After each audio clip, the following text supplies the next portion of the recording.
amazing is this? Can we just say this is amazing? Because I still remember those early meetings, and it was so exciting to be part of this movement. And I want to swear, but I won't. But holy man, look at this. This is amazing. So just a huge shout out to Jody, the whole team, and to all of you for this today, because this is an incredible, incredible accomplishment. So we're all here because we want to do the same thing, right? We all want to encourage more women to enter this amazing world of technology. And when it comes to technology today, like a lot of the conversation is about innovation. And innovation all through history has been generating headlines. So there's a headline. Toronto prepares for 1 million people. Bloor Street Viaduct will be built. That was an innovation headline 100 years ago in 1913. It was in a local newspaper. It was called Toronto World. And this bridge was controversial because there was a small part that was in it, this unorthodox feature, which was the addition of a lower line for a future subway deck. So it doesn't sound like much, but here's the thing. A subway wasn't going to roll across those tracks for another 30 years, and it would actually take 50 years before subways finally actually went back and forth across the Bloor Viaduct. So 100 years, the people of Toronto, they knew full well that the benefits of this technology wasn't going to be seen for a future generation, but they still placed a really long bet on bringing this city together. And today we face the same challenge in Canada and this unprecedented, amazing opportunity. So how do we lay tracks for this next big bet? What is our big bet right now that puts Canadian prosperity and community for all together at the center? Because making bets on the future is hard. I mean, can you imagine that bet 100 years ago? It was hard back then, and it's hard today. So our prosperity in the 21st century for Canadians depends on a similar long-term investment, but it's a different kind of investment. Back then, it was about steel lattices, concrete, building, physical building. And today, the investment that we need is in skills and education for all Canadians. But what makes this engineering, this challenge was an engineering challenge 100 years ago. Today, it feels more like an existential challenge because there's a growing concern about the role that technology plays in our lives. And I have to tell you this story. I was in a cab the other day, and I was going to a conference on the future of technology. And when I told this to my cab driver, he literally turned around and he looked at me and he looked a little worried. He said, "I fear that I'm going to be left behind." And then at the same time, I spend a lot of time talking to Canadian CEOs of large companies. And they're worried about being left behind because they can't find enough smart, adaptable, hardworking, skilled laborers and workers for their teams. So this is like a crazy paradox that we're facing right now. And so this anxiety of what the future holds, it's real, it's uncomfortable, and I am not here to tell you not to be uncomfortable because change is unsettling. But I do think we all, and especially women, all of us need to be okay with a little bit of discomfort. Because my fear is that discomfort with change, that turns into paralysis. And what happens when you're paralyzed? You don't pick up your tools, you don't master those tools, and then those future bridges, they don't get built. And that's when Canada will be left behind. So what do we do? So the piece that I want to deal with is pretty narrow, and it's really important, and it has to do with skills. Because that's where we have an urgent need. That's where a solid investment now is going to have a big payoff in the future. Because jobs change, but skills, they migrate. So I visited my dad the other weekend, and he unearthed a slightly embarrassing but amazing copy of my very first CV. I was 13 years old. It was so old, it was yellow. And it was printed on a dot matrix printer. Do you remember that they had the surrogated edges along the ends? And I had to laugh with him because one of my first jobs was at an ad agency, and it sounds glamorous, but it wasn't, because the skills that I listed on my CV were secretarial work, renovation work, I collated direct mail, I cleaned a couple of toilets, we did it all. And the job that I had, the job that I have today, it didn't exist when I was 13 years old. So back then, when I was 13, I couldn't have imagined the skills that I need today to do the job that I'm currently in. And according to the World Economic Forum, something like 65% of children who are entering the schools of our primary schools today, they're going to end up working in types of jobs that don't even exist right now. So, I mean, like, let's put some context on that for Canada. So our economy is on track to add 2.4 million jobs in the next 4 years. But virtually all of these jobs are going to require a different mix of skills than what the workplace currently demands. And yesterday, one of my colleagues was speaking to a group of bank tellers. So if you remember, once upon a time, you'd get in a car, you'd drive to a bank, you'd bring your passbook, you'd take out money, maybe you'd apply for a mortgage. Where's that all happening today? Any guesses? Your mobile phone, right? So what does that mean for a bank teller? I mean, Terry Curry mentioned it early. It means that you are there to talk to the person who's in front of you about your financial goals, about your life, about making your life better, different. And these are different skills. That's change, and that's change powered by a lot of the technology. So we can talk about mobile. We can talk at length about machine learning, automation, call it robotics. Every single sector in the Canadian economy is going to be reshaped by technology. So our Canadian workers, they need the mindset and the skills to use these tools. Because again, jobs will change, but skills migrate. So there's a nuance here because we talk a lot about creating the next generation of coders, and that is so important, especially for women. But it's also about creating workers that continuously learn. So I'd like to just touch on a few things that Google's doing in this area, and they're small steps, and they're by no means the full solution, but they're a start, and it'll just give you a sense of how we're thinking about this program, this problem, and these challenges. So the first one is called the Employee Pathways Program. We partnered with Mars on this, and it's a program for companies who are searching for skilled workers and workers who are trying to figure out, how do I migrate my skills into a new area or a new industry? So it's like a matchmaking program. So for example, if you're working in a certain area of resource extraction, you might have a combination of skills that actually make you qualified for a completely different career, say as a veterinarian assistant. That's a real example. So it's like this skills dating site. It's powered by artificial intelligence, and hopefully it's going to help more Canadians understand the skills that they have today, how do I migrate them into new areas, and then help companies, on the flip side, find workers for skills that they need. So that's one piece, and it's part of this reskilling camp solution to this problem. So there's another, because we have a high-tech labor shortage on the horizon.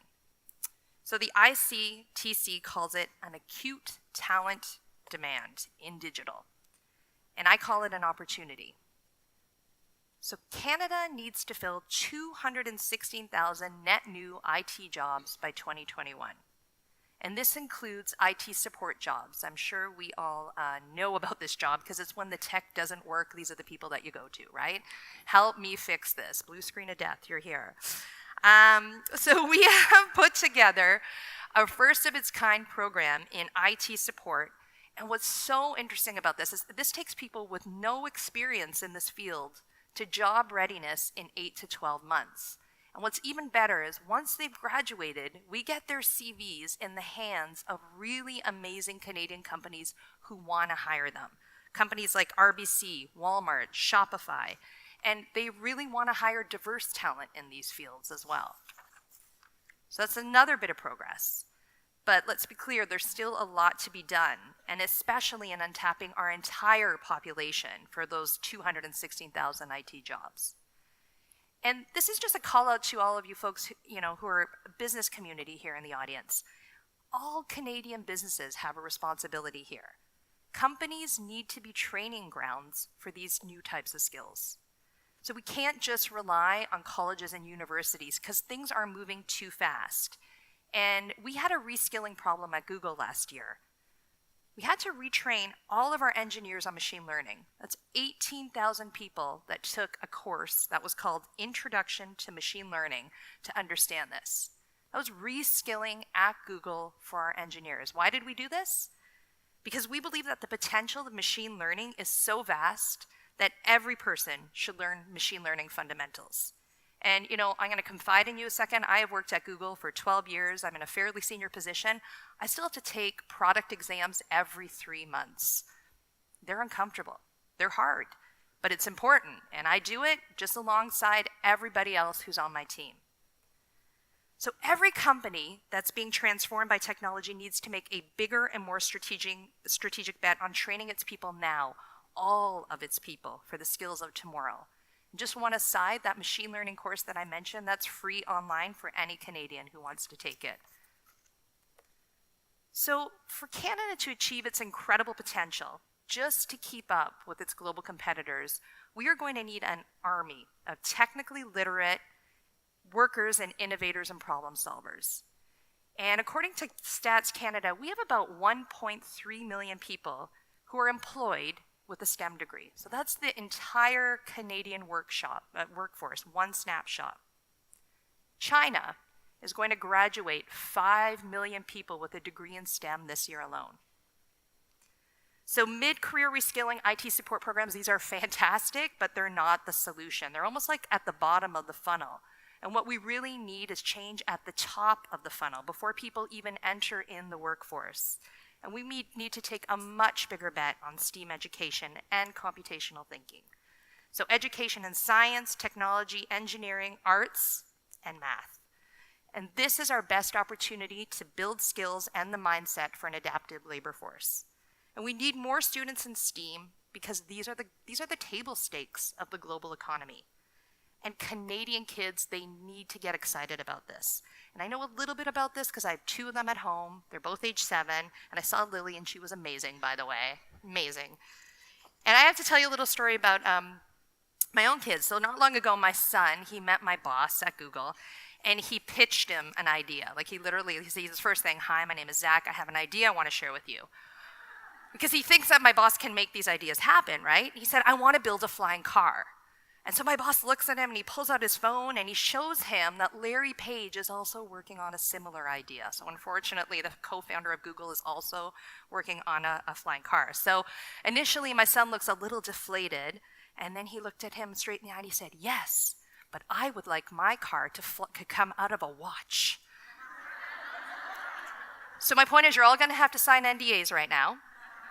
But the real point is that Canada's greatest resource is walking through the classroom doors every single day. They're wearing these enormous oversized backpacks.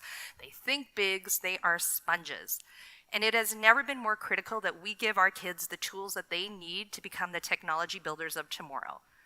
Because from the arts to science to healthcare to you name it, the jobs of the future are going to be shaped by technology.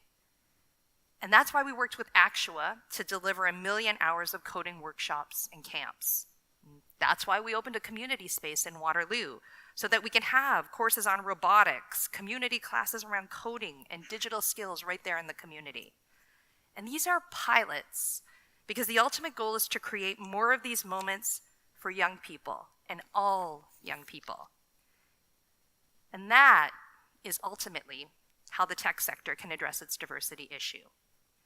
And given the scope of what we're talking about here today at Move the Dial, I really want to take a moment to touch on the importance of diversity in this issue, in this industry. So last week, you may have all seen this in the headlines, around the world, thousands of Googlers walked out of their office and they reflected on the anger and disappointment. Thank you. They walked out to talk, they wanted to demonstrate their anger and disappointment on how inappropriate behavior in the workplace has been handled in the past. And personally, I share this frustration. And this is not a frustration that is unique to tech. And I think one of the things that makes Google's culture unique, and it's one of the things that I love about working at this company, is that it's our capacity to support employees and to make sure that their voices are heard.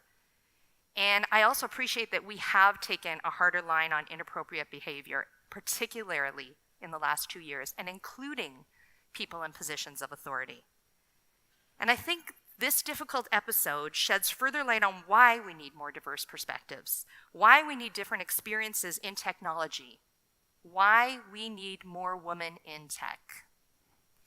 And that starts at the top of the funnel. We need all young people, including girls and underrepresented groups, to get excited about the tools of their future. And there is this crazy stat that haunts me. 1% of high school girls in the US intend to study computer science.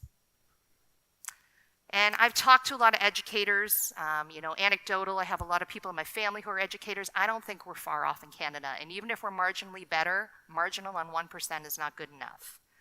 So we've done a lot of research in this area, including a large polling effort that we did with Gallup in the US. And there are 3 things that we've learned. So students who have been encouraged by a teacher or a parent are 3 times more likely to be interested in learning computer science. Yet, boys are getting twice the support and encouragement.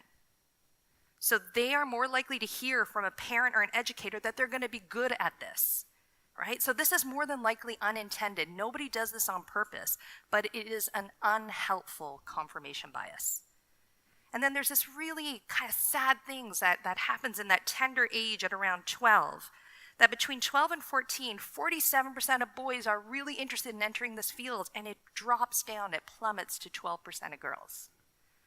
So CS camps and programs are meaningful, but they are not enough. In England, computer science and computational thinking, they're on the curriculum for primary and secondary school, so everybody gets exposed to it. It's encouraging Canada to see that BC and Nova Scotia are following suit. And there is no silver bullet for fixing this, but it is going to take a movement. So how about more provincial ministries of education start offering computational thinking in the curriculum? How about we talk openly to parents and educators about the unintended risks of reinforcement bias? How about showcasing more of our amazing female tech role models, all of you, all the women that you saw on this stage, because that matters a whole lot, especially to young girls.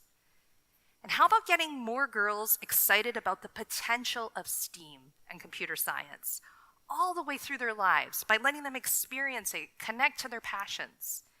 And I have 7-year-old twins and I have a daughter, Zoe, and one of my favorite memories of her was when she was 3 years old. I took her to the Maker Fair at the Toronto Reference Library. She made her first robot. She didn't care that it was a robot. What she cared was that it was this little spinny things with little markers on it that went round and round and drew all these amazing colors, and the look on her face. I got a picture of it, and I look at that all the time because she was in it. She was entranced, and she loved it. It was the A in the STEAM that got her hooked. So if we're serious about building the bridges of tomorrow, we need to invest in the builders of tomorrow. And we need to bring more STEAM and computational thinking into our classrooms. And we have to do it in a way that unlocks excitement for all kids. So as we lean into these challenges, it's important to remember that there is incredible, incredible upside. And I want to tell you one story about an amazing woman named Molly Burke. So Molly is 24. She's a fashion YouTuber and she lives in Oakville. And she creates video tutorials that express her ideas about beauty, makeup, and clothing.